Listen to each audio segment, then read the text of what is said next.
I never knew silence could be this loud.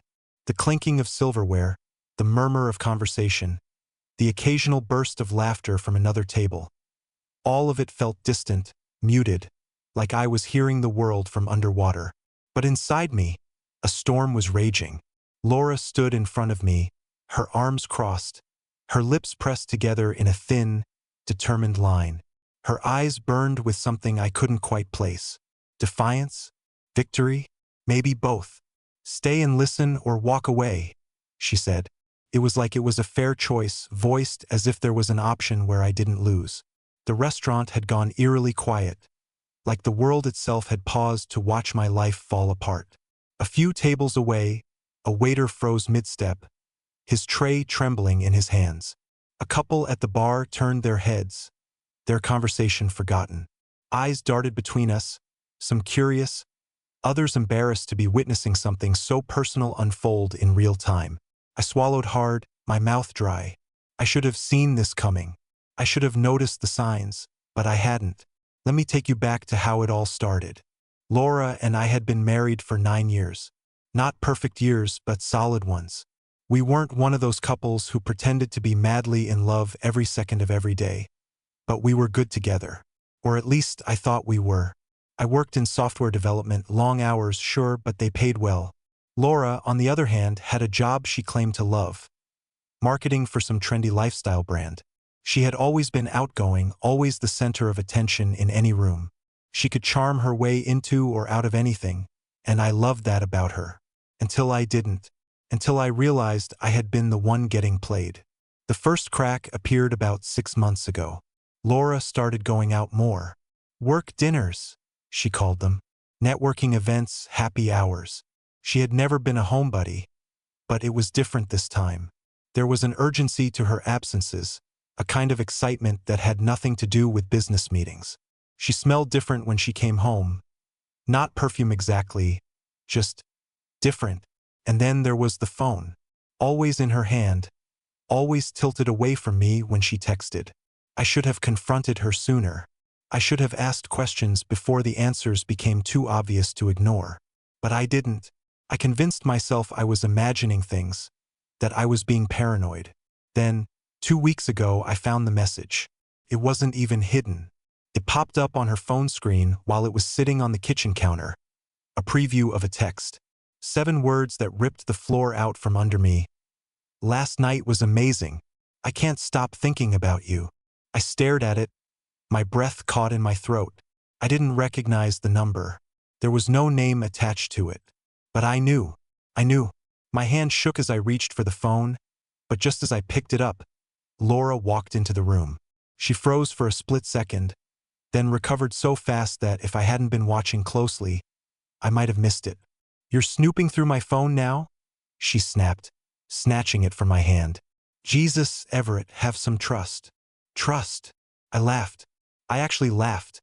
A short, bitter sound that didn't even feel like my own voice. She didn't try to explain the text. She didn't deny it. Instead, she went on the offensive, twisting it around until suddenly I was the bad guy, the insecure husband, the jealous one. But she knew. She knew the game was up. For the next 2 weeks, we barely spoke. She pretended everything was fine. I let her. I wasn't ready for the confrontation. Not yet. I needed proof. So I waited, and tonight, I finally got it. When Laura invited me to dinner at this fancy restaurant, I almost didn't come. Something felt off, too forced, too rehearsed. But against my better judgment, I went. And now I stood here watching my wife, no, the stranger in front of me, giving me an ultimatum in front of an audience. Stay and listen or walk away. I clenched my jaw. My heartbeat thundered in my ears. She thought I would stay. She thought I would play my part in whatever script she had written for tonight. She was wrong. I reached into my pocket, pulled out my wallet, and dropped a few bills onto the table. Then, without a word, I grabbed my keys, turned my back to her, and walked out. I didn't look back, not even once. The night air hit me like a shock to the system. Cold, sharp, real. My steps were steady as I walked to my car, but inside, my mind was a battlefield. This was it, The end of everything I had spent almost a decade building. And the worst part? I wasn't even sure if I was more heartbroken or just exhausted. I got in my car, gripping the steering wheel so hard my knuckles turned white. My body was still in that restaurant, still standing there, still staring at Laura as she gave me that smug, calculated ultimatum. Stay and listen, or walk away. She really thought she had control. She really thought she could dictate how this ended. I exhaled sharply and turned on the ignition. The engine hummed to life, but I didn't drive off immediately. I just sat there, staring at the restaurant through the windshield, watching as shadows moved behind the large glass windows. What was she doing now? Was she celebrating her victory, laughing it off with whoever had been waiting for this moment? I had no doubt someone was waiting because Laura never acted without an audience. I drove aimlessly for a while, turning down streets I barely recognized, letting my thoughts run wild. There was no going home, not yet. The house, the one I had poured years of my life into, didn't even feel like mine anymore. It had become a crime scene, a place tainted by secrets I had ignored for far too long. I pulled into the first empty parking lot I found and leaned back against the headrest.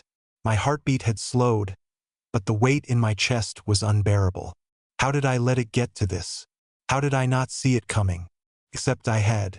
I had seen every red flag, every late night out, every guarded phone screen, every excuse that never quite added up. But I had done what most people do. I had hoped. Hoped I was wrong. Hoped that the woman I married was still in there somewhere, beneath the arrogance, beneath the growing distance, beneath whatever had made her look me in the eye tonight and dare me to stay. I let out a bitter laugh. She thought I would stay. She counted on it.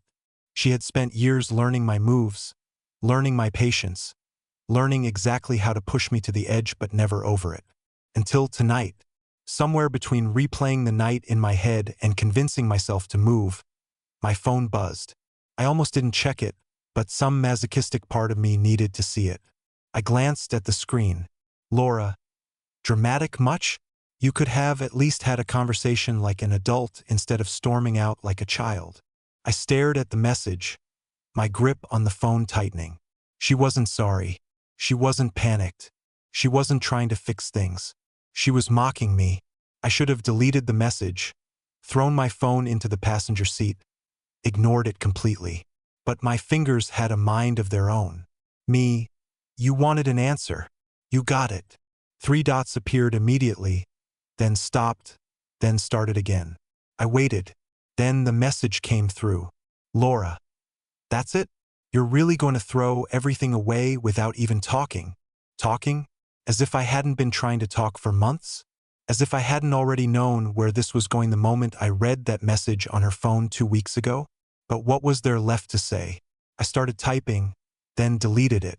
I wasn't doing this over text. I wasn't playing whatever game she was trying to drag me into.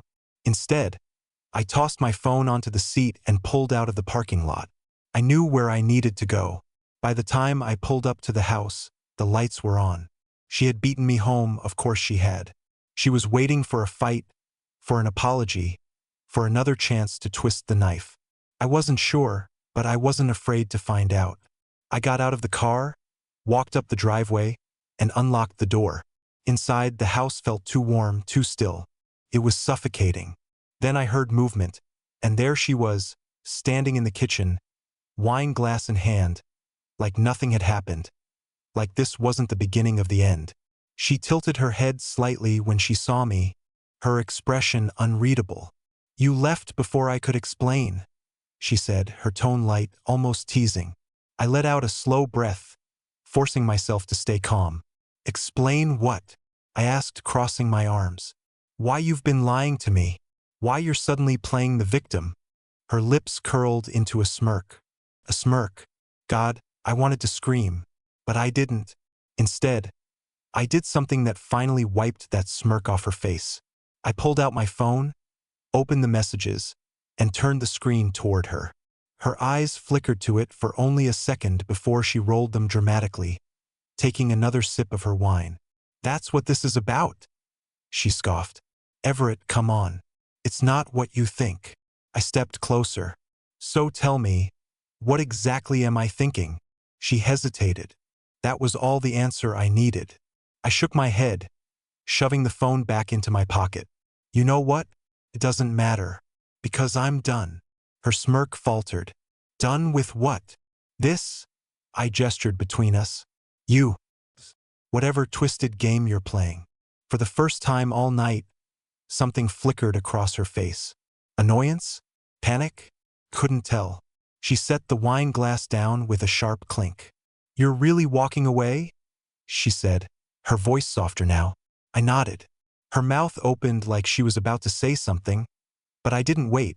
I turned, walked toward the stairs, and headed straight for the bedroom. Because I wasn't just leaving. I was packing my bags. And this time there was no coming back. There's a strange kind of clarity that comes when you finally stop lying to yourself. As I stood in our bedroom, suitcase open on the bed, that clarity settled over me like a weighted blanket. Heavy but grounding. My hands moved on autopilot, shoving clothes into the bag without thinking about what I was packing. It didn't matter.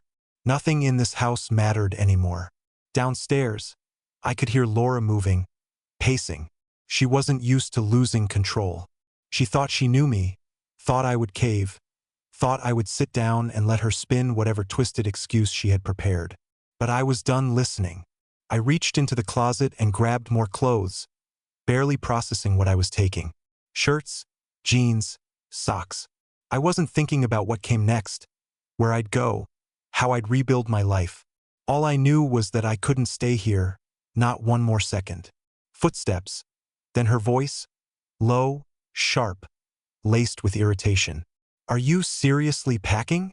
I ignored her, zipped the suitcase. She stepped into the room, arms crossed, her expression shifting between frustration and disbelief. You're actually leaving. I finally met her gaze. Yeah, I said. I am. She scoffed, shaking her head. You're being ridiculous. You don't even know the full story. I laughed under my breath. The full story?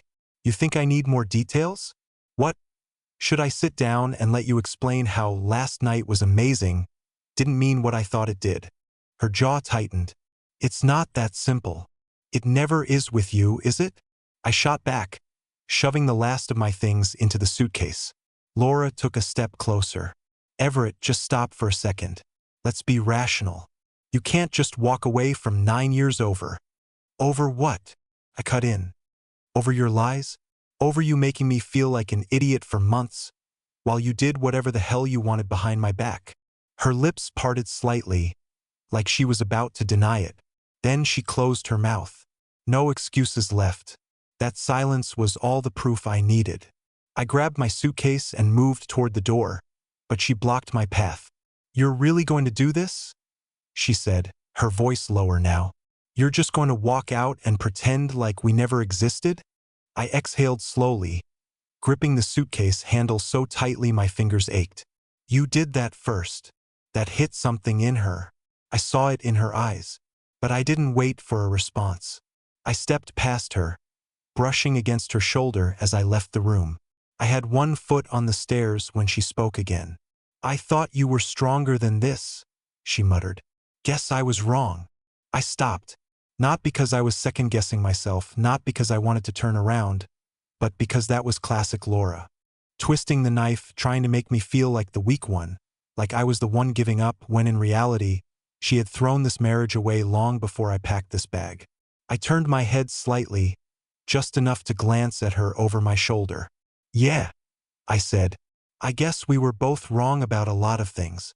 Then I walked down the stairs. The house felt different on my way out, colder, emptier, like something had shifted the second I decided I was done. I stepped outside, the night air hitting my skin. It smelled different out here, crisp, real, like the first breath after suffocating for too long. I reached my car and tossed the suitcase in the back seat. One last deep breath, one last glance at the house where my life had unraveled. Then, without hesitation, I got in and drove away. No second thoughts, no regrets, just a road ahead and, for the first time in a long time, freedom. The further I drove, the more surreal it felt, like I was floating outside my own body, watching my life play out from a distance, watching myself leave behind 9 years of history, of love, of pain, of every moment that had led up to tonight. The roads were dark, almost empty. The only sound was the low hum of my tires against the asphalt.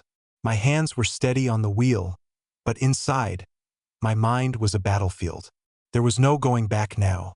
I had walked away, packed a bag, left the house that no longer felt like home. But now, an entirely different question loomed over me like a storm cloud. What next? Because leaving was only the first step. Now I had to figure out where the hell I was going. I pulled into a gas station, parking under the bright fluorescent lights. I wasn't even sure why I stopped. I didn't need gas. I didn't need food. Maybe I just needed a second to breathe. I turned off the engine and leaned back, staring up at the ceiling of the car. For the first time since walking out, the weight of it all started to settle in. The end of my marriage, the loss of everything I had spent years building, the fact that for the first time in almost a decade, I was truly, completely alone. A slow, bitter laugh escaped me. Laura probably wasn't alone right now. She was probably back at the house, texting him, whoever he was. Maybe she was already making plans. Maybe she had been making them long before tonight, long before I ever found that message. The thought made my stomach twist. I knew leaving her was the right choice. I knew it, but that didn't make it hurt any less. I reached for my phone, my fingers hovering over the screen. I wasn't sure what I was looking for. A distraction? A lifeline? A sign that I hadn't just detonated my entire life without a backup plan? Instead, I saw 3 unread messages from Laura. I hesitated, then against my better judgment, I opened them. Laura. So this is really happening? Laura. You're seriously leaving me over a misunderstanding? Laura. You're being ridiculous, Everett. If you don't come back, you'll regret this. I exhaled slowly, gripping the phone so tightly my knuckles turned white. I should have ignored her. I should have deleted the messages and blocked her number. But something about that last one, "You'll regret this," itched at me. It wasn't sadness. It wasn't remorse. It was a warning. And that's when it hit me. She wasn't panicking because she had lost me. She was panicking because she had lost control. I set my phone down, my mind racing. I had spent years trying to be the good husband, trying to keep things together, trying to ignore the red flags for the sake of what we used to be. But Laura, she had never been afraid to destroy things the moment they stopped benefiting her. I thought back to all the times she had turned arguments around on me, how she could twist the truth so skillfully that even I started doubting myself. And now she was trying to do it again, trying to rewrite history, trying to make me believe I was the one throwing everything away, when in reality, she had checked out of our marriage long before I ever walked out that door. I wasn't falling for it this time. The gas station door chimed as I walked inside. The place was mostly empty, except for the cashier and some trucker filling a thermos with coffee. I grabbed a bottle of water, barely paying attention, my thoughts still tangled in the mess Laura had left behind. But as I approached the counter, I noticed something. A board near the register. Flyers pinned to it. Local motels, temporary rentals, storage units. And just like that, I had my answer. I wasn't going back. I wasn't sleeping in my car. I wasn't letting Laura dictate the next chapter of my life. I was starting over on my terms. As I stepped back into the night, I could feel something shift. Maybe it wasn't peace, not yet. But for the first time in a long time, it was something close. The motel room was exactly what you'd expect. A worn-out bedspread, a tiny TV mounted on the wall, and the faint smell of cigarette smoke that no amount of cheap air freshener could cover. It wasn't much, but for now it was mine. I set my suitcase down by the door and exhaled, running a hand through my hair. The room felt hollow, but it was the first space in a long time that didn't feel like it belonged to her. No framed photos of our perfect marriage. No scent of her expensive perfume lingering in the air. Just 4 walls, a bed, and silence. A fresh start. Or at least the beginning of one. I sat on the edge of the bed and reached for my phone, staring at the screen. It had been almost an hour since I left the house. 5 new messages. Laura, are you actually staying in a motel right now? Laura, this is pathetic. Everett, Come home, Laura. You think this is going to make me chase you? Laura. If you leave, I promise you'll regret it. Laura. Fine. If this is how you want it, don't expect me to sit around waiting. I let out a slow breath, shaking my head. She wasn't apologizing. She wasn't begging me to come back. She was baiting me. Every word was a calculated move, an attempt to make me doubt myself, to make me believe that I was the one who had to fix this. Classic Laura. She wanted control, but she lost it the second I walked out that door. I tossed my phone onto the nightstand without responding. I wasn't playing her game anymore. For the next 2 hours, I lay on the bed, staring at the ceiling, letting the reality of it all sink in. I was free, but free didn't feel as good as I thought it would. Because beneath the relief, beneath the anger, beneath all the ways Laura had betrayed me, there was still grief. Not for her, not for what we used to be, but for the version of me that had spent 9 years believing in something that never existed. The version of me that thought love was enough. That man had died the moment I saw that text message. And now, I had to figure out who the hell I was without her. Somewhere between my thoughts, exhaustion finally took over. I didn't remember falling asleep, but I sure as hell remembered waking up. 3:14 a.m. A loud bang at the door. I jolted upright, my pulse spiking. For a split second, my half-asleep brain convinced me I was back home.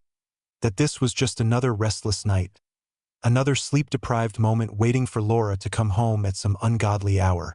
But then I saw the room, the motel, and the pounding at the door started again. I swung my legs over the bed, rubbing the sleep from my eyes.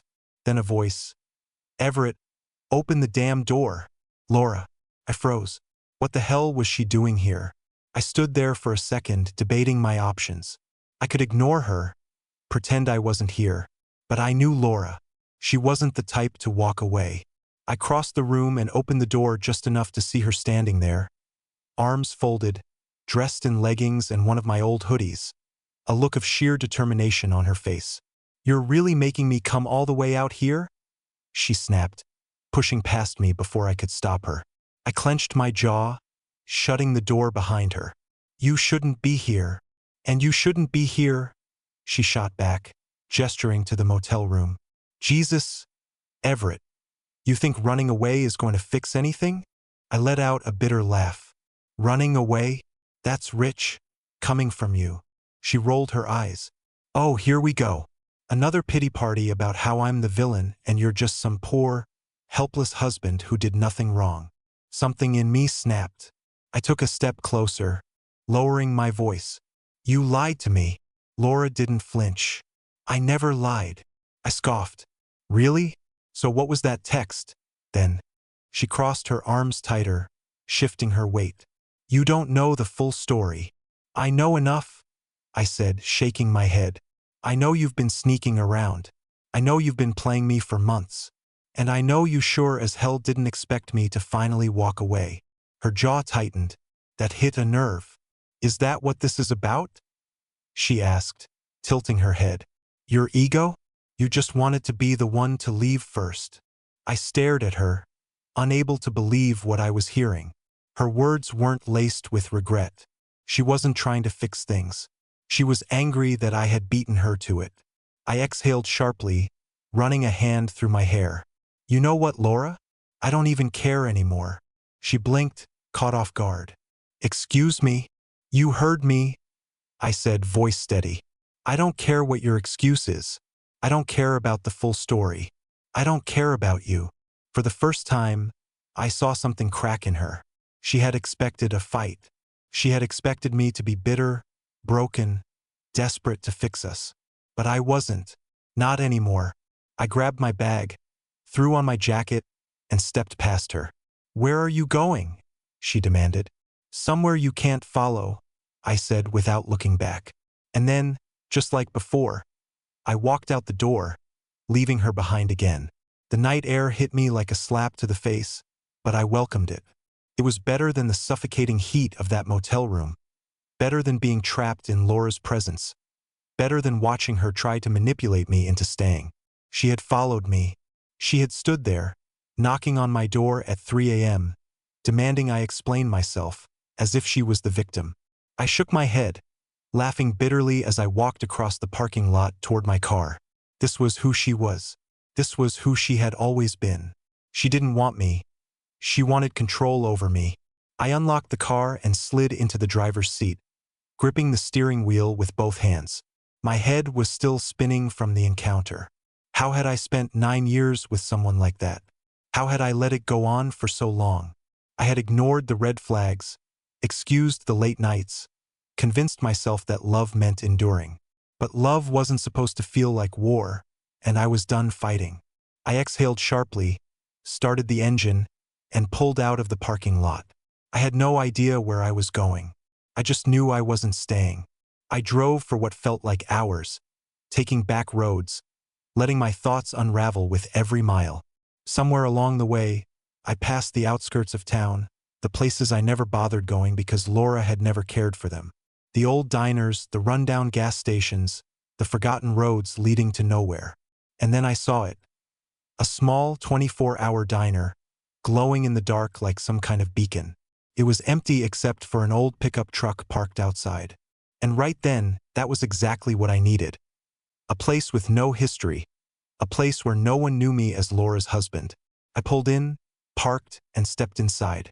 The bell above the door jingled as I entered, and the smell of fresh coffee hit me instantly. Behind the counter, a middle-aged waitress glanced up from wiping a table. She gave me a tired smile, not the least bit surprised to see a man walking in at nearly 5 in the morning, looking like he'd just had his world ripped out from under him. "You want coffee or something stronger?" she asked, grabbing a mug. I huffed out a quiet laugh. "Just coffee." She nodded and poured a cup, sliding it across the counter.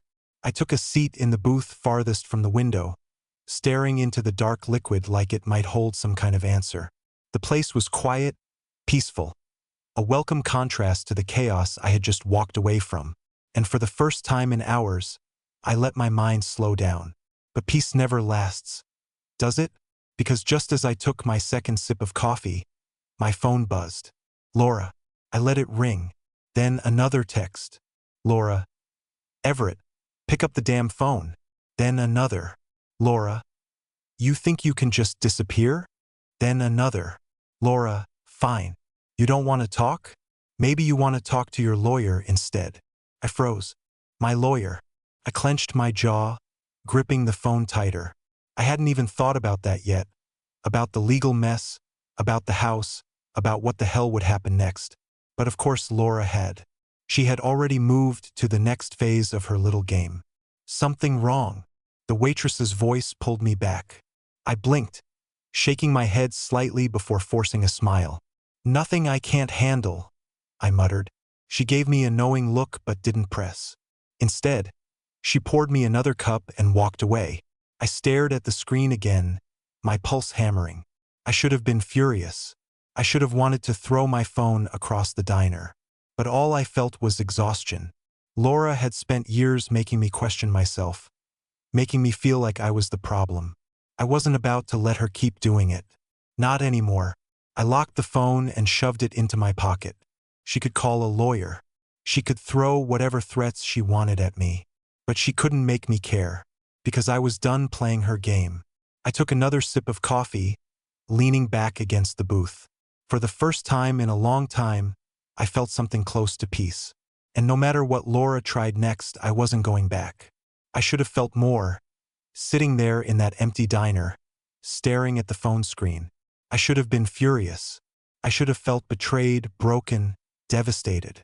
But all I felt was numb, like something inside me had finally shut down, like the version of me that had spent years fighting for Laura, for our marriage, had finally just given up. I took a slow sip of coffee, letting the warmth settle in my chest, waiting for some kind of reaction to hit me. It never came. All I had was this dull, suffocating realization. This is who she really is. Not the woman I married, not the woman I thought I knew. Laura wasn't sad about losing me. She was angry about losing control over me, and now she was trying to drag me back in. The next message came in just as I was about to set my phone down. Laura, we need to talk about the house. You're not just walking away from it. I inhaled deeply through my nose, exhaled slowly. Of course, the house. The place where I had spent years building a future. The place I had thought we'd grow old in, raise a family in. The place I had been stupid enough to believe was ours. But now it was just a building, a pile of bricks and memories I no longer wanted. And Laura knew that. That's why she was using it. Because if she couldn't get to me emotionally, she would try financially. I clenched my jaw, rubbing a hand down my face. I needed to be smart about this. Couldn't let her bait me. The waitress walked by, refilling my cup without asking. She glanced at the phone still glowing on the table and gave me that same knowing look from earlier. Trouble? I let out a quiet chuckle, shaking my head. You have no idea. She smirked. Oh, I think I do. I looked up at her, raising an eyebrow. She shrugged. You're not the first guy to sit in that booth at this hour, staring at his phone like it personally betrayed him. That actually made me laugh, a real one this time. She leaned on the counter, tilting her head. So, what's the damage? Divorce, I sighed.